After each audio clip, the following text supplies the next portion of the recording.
What are the main differences between the two radios you see in front of you? So these two radios here are both MotoTRBO DMR range. So essentially they're both DMR radios. Obviously they're analog FM as well, but the R7 is the newer generation of this radio basically, and we're going to cover that in this video next. So stay tuned.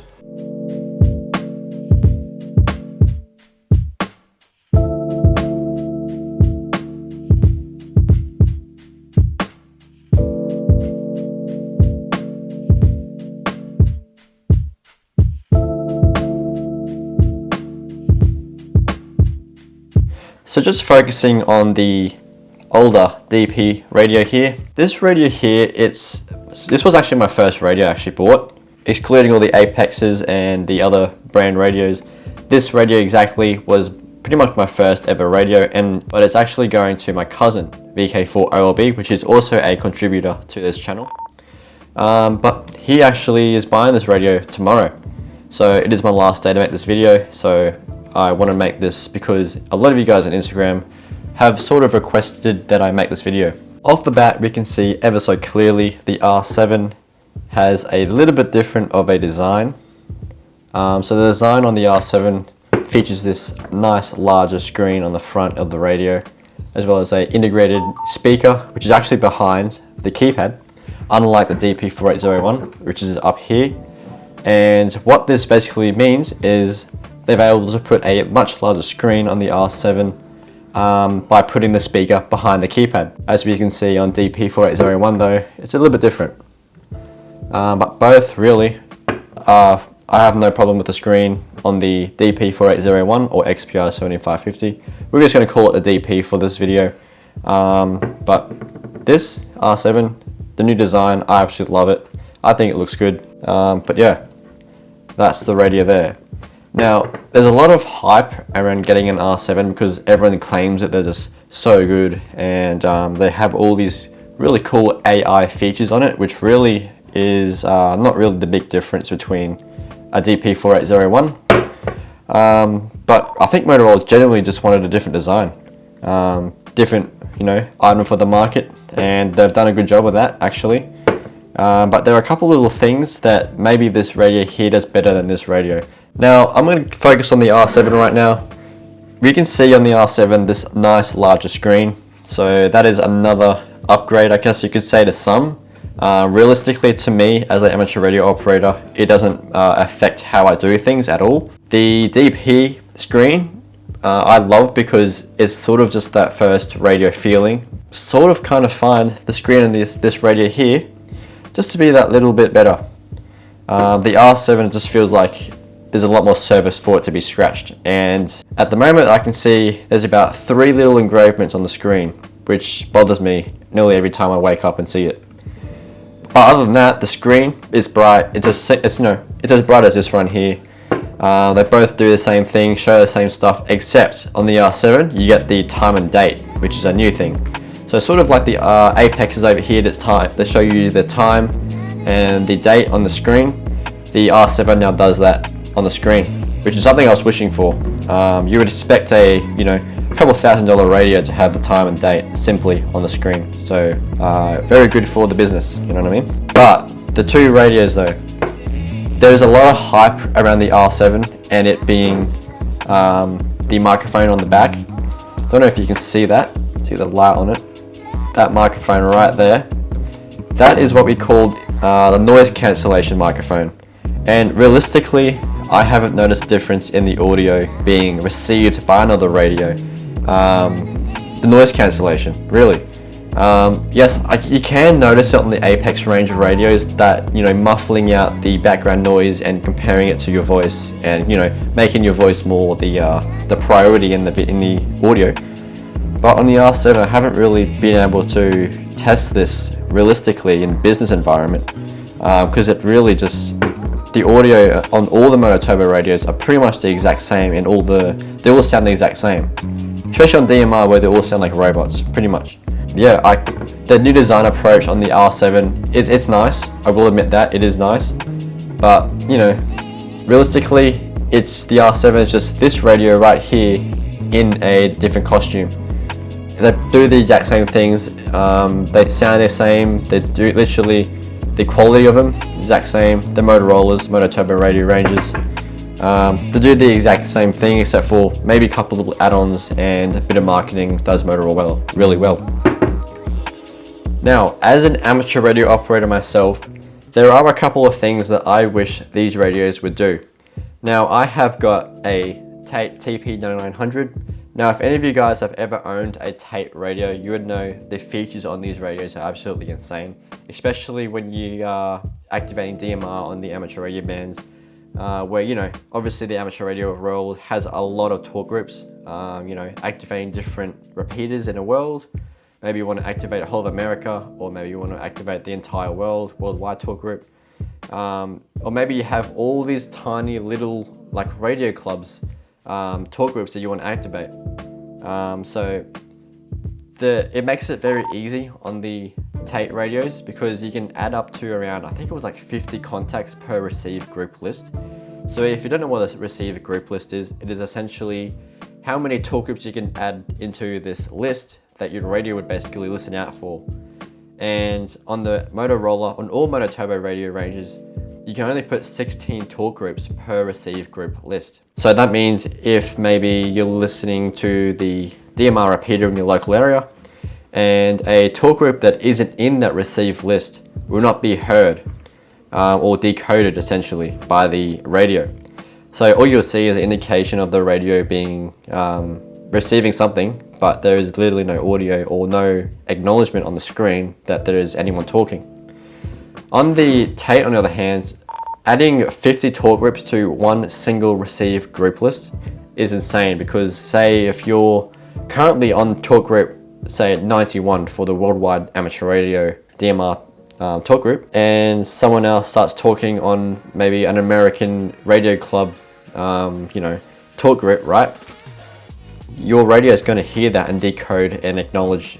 But you know, if you don't have that talk group programmed in as a received group list, then you literally won't hear that with this radio. So my workaround with that is if you realistically want to listen to a bunch of amateur radio talk groups at once, you have to literally set up a million channels and scan them all at the same time. And that is pretty much a big pain, especially when you have a very wide amount of talk groups you're listening to. I guess you could say con with these radios is that they are Motorola radios. And when you go into the Motorola field, you cannot expect Motorola support. With amateur radio operators and buying business radios like these, you cannot expect a business retail or you know, a business enterprise to come back to you and say, hey, or say maybe you cannot expect, you know, if you email Motorola saying, oh, hey, you know, can you upgrade, maybe, you know, add, you know, 27 more talk groups that I can listen to on a received group list, you know, adding the extra amount of talk groups we can add to that received list. Motorola is simply going to not reply to you. Let's see what they sound like. So, you know, obviously people when they buy radios, especially me, I like to make sure the radio sounds, you know, expensive because obviously these are expensive radios. So you want to make sure they don't feel cheap in the hand, which they definitely don't. Especially the DP radio here, it feels like an absolute brick because of I've got the extra large battery in it. I do have the extra large battery for the R7, but for the sakes of this video, I've just got the slimline stock standard battery that they all come with in the radio. Now let's turn the DP4801's power on. So this is what the knob sounds like. And as its normal boot up, as you can see the screen booting up here, it says MotoTRBO. But I've got a password set on all my radios, which I'm just going to put in here. Just making sure, you know, people don't steal it, whatever. And now powering on the R7 knob. You can see there's a bit of a difference in the quality there. The R7 definitely has a different style of potentiometer, but yeah, doesn't affect it at all. Password again.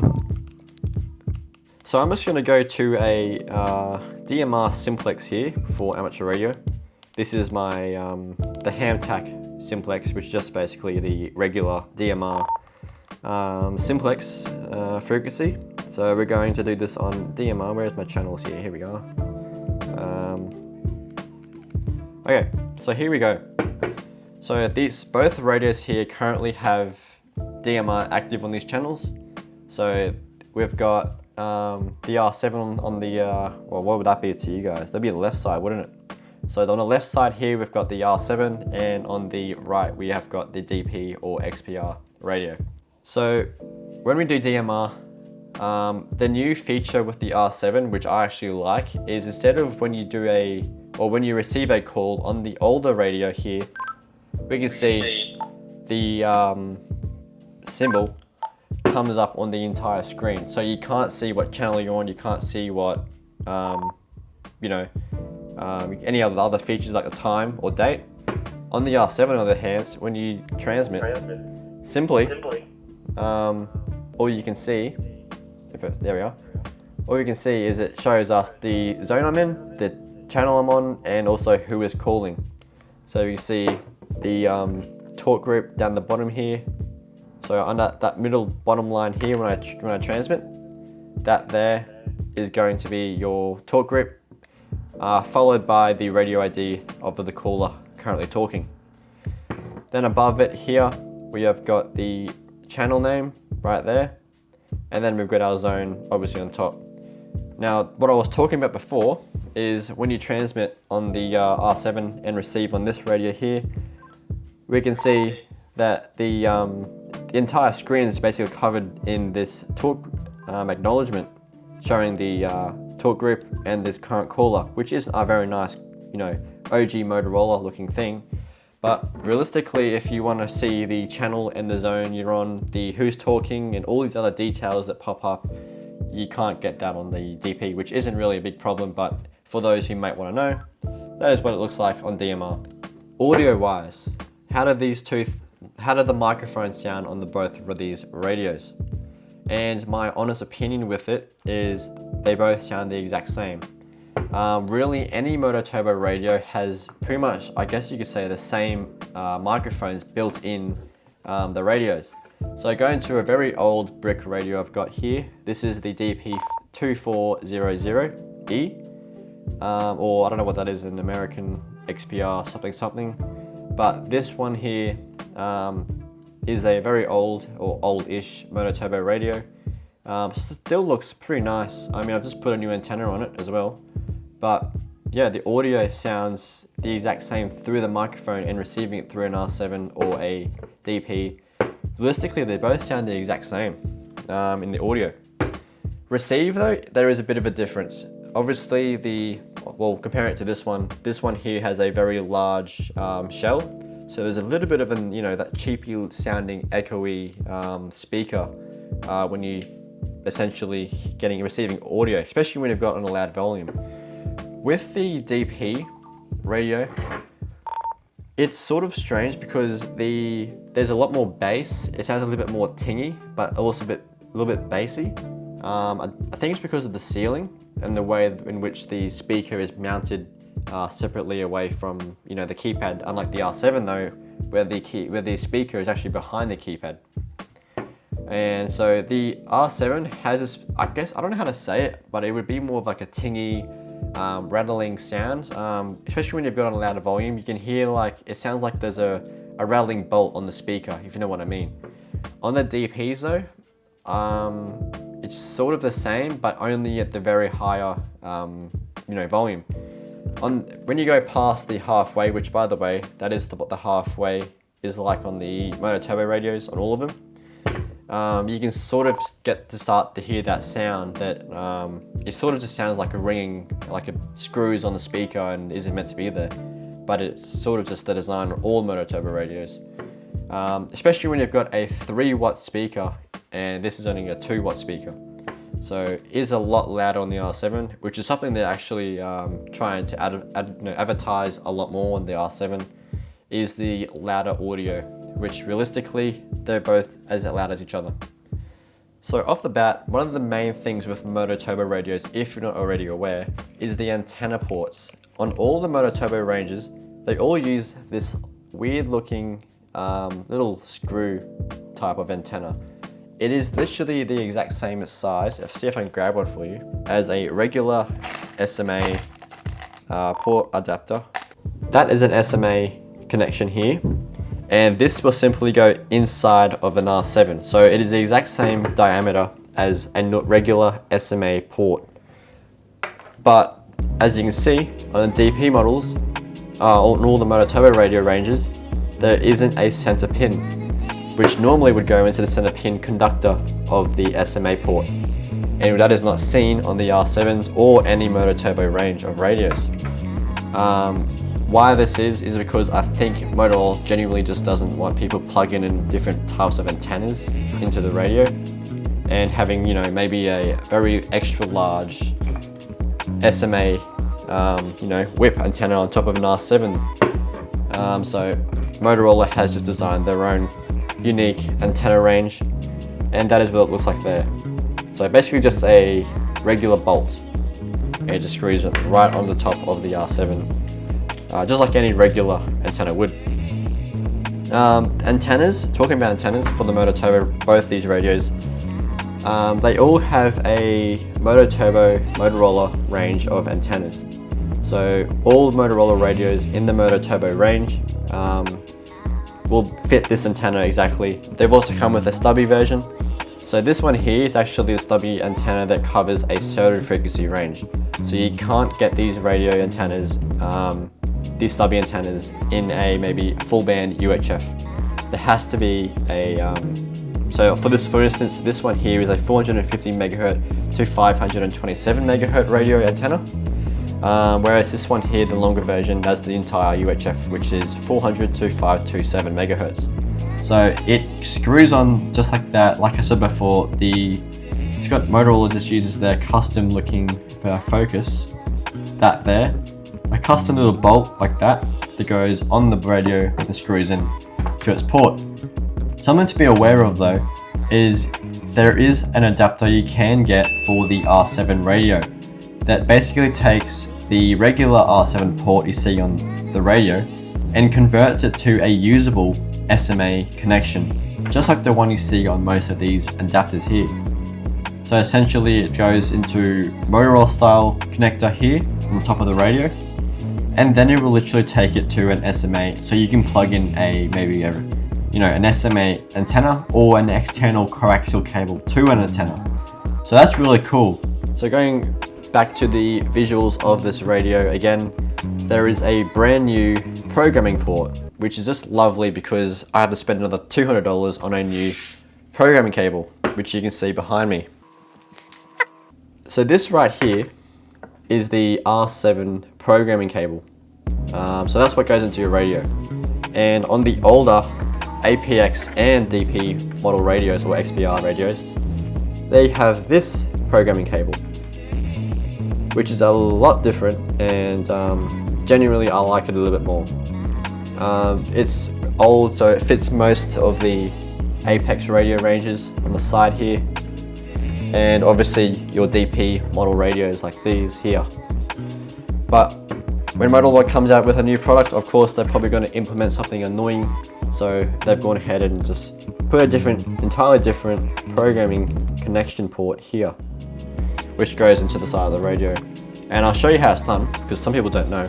These is also seen on the Ion radios, so that's the mobile phone version of a radio, and the Tetra radios, and some of the newer Apex N70s, I think they call them. And literally, there's a little groove you can see right here, and as you guys can see that groove right there, literally just goes up into the slot in the R7 little programming port here, or accessory port, and you just slide it on up like this. It goes inside the radio like this, and you just hold it with your thumb and screw the thumb screw in, and that's connected. So it is a lot easier than having to, get your cable from the older radios, push it down, hold it, and then you gotta screw it in. But it's all just preference, and Motorola has gone for a different design, which is annoying, but yeah. Okay, so that is that. That's the cover, dust cover for the R7. Just goes on like the programming cable. Quite easy actually. Now, something cool to be aware of with the Motorola radios though, is when you buy them, they are only available in single band operation. Now what this means is it'll only do UHF only. Not just UHF, but it'll do the entire UHF band. So that will be from 400 megahertz up to 527 megahertz. So there's no gaps between those. You can transmit and receive on any frequency within that spectrum.